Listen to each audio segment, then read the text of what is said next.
घरोघरी मातीच्या चुली या मालिकेमध्ये शर्वरीला अटक झाली आहे आणि त्यामुळेच या तिघींमध्ये थोडाफार वाद पण पेटलाय. अवंतिका आणि जानकी एका बाजूने आहे, तर ऐश्वर्या काहीच ऐकून घ्यायच्या मनस्थितीमध्ये नाही आहे. ती सारखी म्हणत आहे की शर्वरीच खुनी आहे आणि तुम्ही का तिची बाजू घेताय, का तिच्या बाजूने साक्ष देताय, हे मलाच कळत नाही आहे. आणि तुम्हाला सांगते, तुम्ही जर दोघी तिच्या बाजूने असेल तरी पण मी तिच्या बाजूने कधीच नसणार, कारण मला माहिती आहे ती खुनी आहे. जानकी म्हणत असते, ऐश्वर्या या मतावर ठाम नको राहू. तू स्वतः जर बघितलं नसेल तर काय सांगता येणार नाही. राहुलने हा खून केला नसेल. शर्वरी वंश निर्दोष आहे असं मला देखील वाटतं.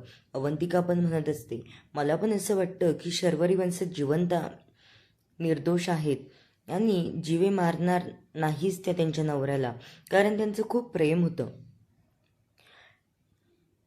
अवंतिका आणि जानकी हे सगळं बोलत असताना ऐश्वर्या ऐकतच नसते. पण जानकी म्हणत असते, ऐश्वर्या राहुलवर माझा खूप संशय आहे, हे सगळं राहुलनेच केलं असावं असंच मला वाटतं. अवंतिका म्हणत असते, मला पण वहिनीचं म्हणणं पटतं आणि मी शर्वरी वंशाच्या बाबतीत केस लढेल आणि त्यांना निर्दोष सुटका देईल. सौमित्र अवंतिकाला ओढत त्याच्या रूममध्ये घेऊन येतो आणि म्हणतो, काय मी काय ऐकतोय, तू शर्वरीबद्दल केस लढणार? अगं शर्वरी खुनी आहे आणि तू हे सगळं का करते? अवंतिका म्हणत असे, सौमित्र मी या बाबतीत तुझं काहीच ऐकणार नाही. मला माहिती आहे शर्वरी वंश निर्दोष आहेत आणि मी त्यांच्या बाबतीत केस लढणार. ही काही प्रॉपर्टी नाही की मी तुझं ऐकावं. हा माझा पर्सनल डिसिजन आहे, ते माझं प्रोफेशन आहे. मी कोणाचीही केस लढू शकते. सौमित्र म्हणत असतो, हे सगळं मला मान्य नाही आहे आणि तू ही केस घ्यायची पण नाही. जानकी म्हणत असते, सौमित्र भाऊजी हे काय करताय तुम्ही? अवंतिकावर हात उचलताय, हे सगळं खूप चुकीचं आहे. सौमित्र म्हणत असतो, वहिनी तू आमच्या दोघांमध्ये बोलू नकोस. इकडे अवंतिका खूप रडत असते, पण जानकी म्हणत असते, हा आपल्या घरातला निर्णय आहे, त्यामुळे मी बोलणारच आणि हे सगळं मला बोलावंच लागेल, कारण भाऊजी हे खरं आहे आणि तुम्ही याला काहीच करू शकत नाही. अवंतिका जे म्हणते ते तिला करू द्या आणि शर्वरी वंशाच्या बाबतीत केस लढायला काय हरकत आहे, त्या पण आपल्या घरातल्याच आहेत. इकडे ऐश्वर्या सारंगला सांगत असते की सारंग बघा ना, तुम्ही पण जेलमध्ये होतात, मी पण जेलमध्ये होते, पण आपण जेव्हा सुटून आलो तेव्हा आईने तुम्हाला एक शब्दाने तरी विचारलं का, सारंग बाळा तू काय काय केलंय जेलमध्ये, का की तुला कुणी मारलं का, काय झालं तिथे, तुला जेवण वगैरे व्यवस्थित होतं का, विचारलं का तुमची काय झालं काय नाही. तर सारंगला पण तिचं म्हणणं पटतं आणि म्हणतात, सारखी शर्वरी हो ग, आईने खरंच मला काहीच विचारलं नाही, सारखं शर्वरीच्याच मागे पळतीये. इकडे जानकी अवंतिकाला समजावत असते, अवंतिका तू काळजी करू नको, सौमित्र भाऊजीचा राग गेल्याच्या नंतर त्यांना तुझं म्हणणं पटेल आणि ते तुझं ऐकतील, त्यामुळे तू टेन्शन घेऊ नकोस. तू आता प्रेग्नेंट पण आहेस.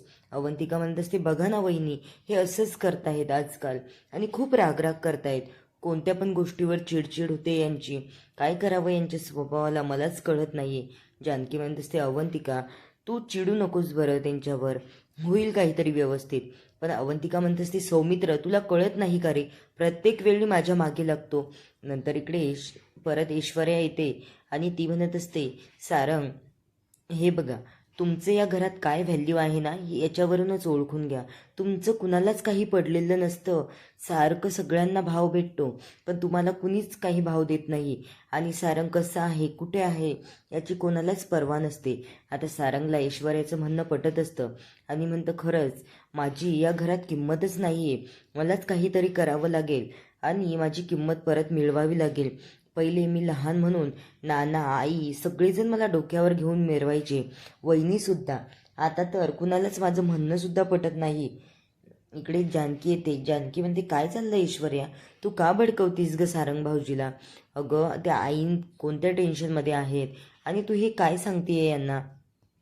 खरंच आईला विचारावं नसेल वाटलं का, त्यांचा पण मुलगा आहे ना तो, पण तू उगाच का त्यांना असं सांगते? ऐश्वर्या म्हणत असते, नाही वहिनी, पण हे आईचं चुकलं. आम्ही पण जेलमध्ये होतो ना, पण आम्हाला कुणीच काही विचारलं नाही. आणि शर्वरी वंशना पकडून नेलं तर त्यांची किती काळजी लागली तुम्हा सगळ्यांना. बघा ना, मी पण बघते आज की तुम्ही अवंतिका तिच्या बाबतीत किती विचार करताय आणि मला सोडवण्याचा कुणीच प्रयत्न केला नाही. आता ऐश्वर्या रागाने निघून जात असते. जानकी तिला समजावत येते, ऐश्वर्या असा राग मनात नको धरूस ग. आपलं घर आहे, आपल्याला एकत्र राहायचं आहे ना, मग टिकवून ठेवावं लागेल. आणि तू अशा छोट्या छोट्या गोष्टींवर पहिल्यासारखी रागवू नकोस. तू चांगली झाली होतीस ना, तशीच राहा आता. नंतर जानकी शर्वरीला भेटायला इकडे येते आणि तिच्यासाठी जेवण पण घेऊन येते. ती म्हणत असते, शर्वरी वंश, तुम्हाला त्रास होतोय का काही? शर्वरी म्हणत असते, हो ना, माझी काहीच गलती नसताना मला पोलिसांनी पकडून आणलं आणि जेलमध्ये टाकलं. आणि बघ ना, मला बाहेर काढण्यासाठी कोणताच वकील तयार होत नाहीये. जानकी म्हणत असते, तुमची केस अवंतिका घेणार आहे. ती म्हणत असते, अवंतिका, पण सौमित्र नाही म्हणाला. नंतर जानकी म्हणत असते, तुम्ही हे सगळं जेवून घ्या बरं पहिले. शर्वरी म्हणत असते, जानकी वहिनी एवढं का चांगली वागतेय? मी किती वाईट वागले तिच्यासोबत आणि ती माझ्यासाठी स्टँड घेते, माझ्या बाजूने उभी राहिली. आता जेव्हा हिला हे कळेल की हे सत्य आहे तेव्हा काय होईल? असाच धक्का शर्वरीला बसतो.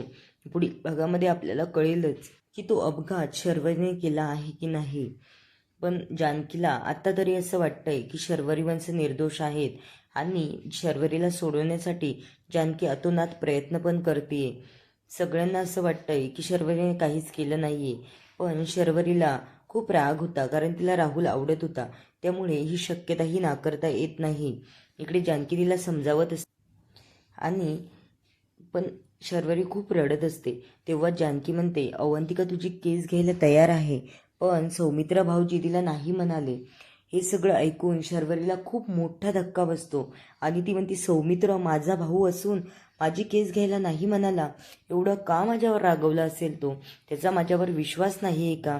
आणि बघ ना ग, माझा नवरा काय गेला तर सगळे माझ्या विरोधात उभे राहत आहेत, पण तू एवढं मी तुझ्यासोबत वाईट वागूनही माझ्या बाजूने उभी राहिली. बघ ना जानकी वहिनी, तू किती चांगली आहेस. जानकी म्हणत असते, हो वंश, मी तुमच्या बाजूने आहे, पण आता काय होईल याचं मलाही खूप भीती वाटते. इकडे पाठ करून उभी राहते आणि शर्वरीला धक्का बसलेला असतो. ती तिथून निघून जात असते. शर्वरी म्हणते, जानकी वहिनी प्लीज तू तरी थांब ना माझ्याजवळ थोडा वेळ. जानकी म्हणत असते, नाही, मला घरी खूप कामं आहेत, मी लवकरच येईल आणि अवंतिका काय म्हणते हे पण तुम्हाला कळवेल. नंतर जानकी निघून जायला घरी जाते आणि शर्वरी खूप टेन्शनमध्ये असते की आता काय होईल, माझी केस कुणी घेईल का नाही.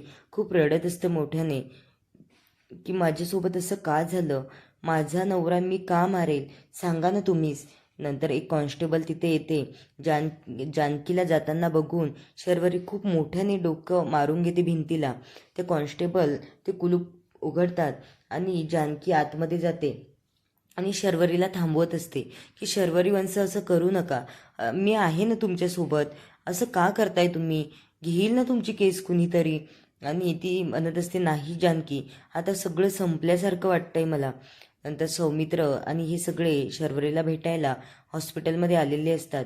जानकी लगेच तिच्या डोक्याला लागलंय हे कळवते आणि तिला हॉस्पिटलला घेऊन येते.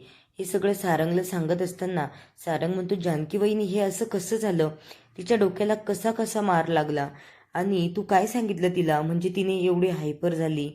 जानकी म्हणत असते, भाऊजी मी तुम्हाला नंतर सांगते, पण ह्या आईंना कळू देऊ नका. तो म्हणत असतो, हो हो, मी आईच्या रूममध्येच आहे, मी आईला काहीच कळू देत नाही. शर्वरी ठीक आहे ना तिकडे? आणि जानकी म्हणत असते, हो, पण जानकीला पण खूप रडायला येतं. हे सगळं असं विचित्र का होत चाललंय? कुठेतरी एक घर जोडायचं होतं तर पूर्ण घर तुटतच चाललंय. हे बघून आता जानकीला खूप वाईट वाटतंय. पण सारंग त्याच्या आईजवळ उभा असताना शर्वरीबद्दल चांगलंच बोलत असतो की त्याच्या आईला टेन्शन यायला नको. पण तिला कळतंच आणि तिच्या आईच्या पण डोळ्यात पाणी येतं की माझ्या शर्वरीसोबत असं का झालं, कुणीच तिला साथ का देत नाहीये, याचं सगळ्यांनाच आता टेन्शन आलेलं आहे. आणि अवंतिका आता हिची केस घेईल का नाही, सौमित्र तर तिला नाही म्हणाला आहे. आणि ऐश्वर्या पण म्हणते, अवंतिका तू शर्वरीच्या बाजूने केस तर लढतीयेस, पण हे सगळं खोटं आहे आणि तू यामध्ये हरणार आहेस हे मात्र निश्चित. अवंतिका म्हणत असते ते मी बघून घेईन ऐश्वर्या. आणि हे सगळेच जण डॉक्टरांना भेटायला आलेले असतात दवाखान्यामध्ये. तेव्हा डॉक्टर म्हणत असतात जानकी यांच्या डोक्याला खूप मार लागलेला आहे, त्यामुळे थोडे दिवस यांना डिस्चार्ज भेटणार नाही.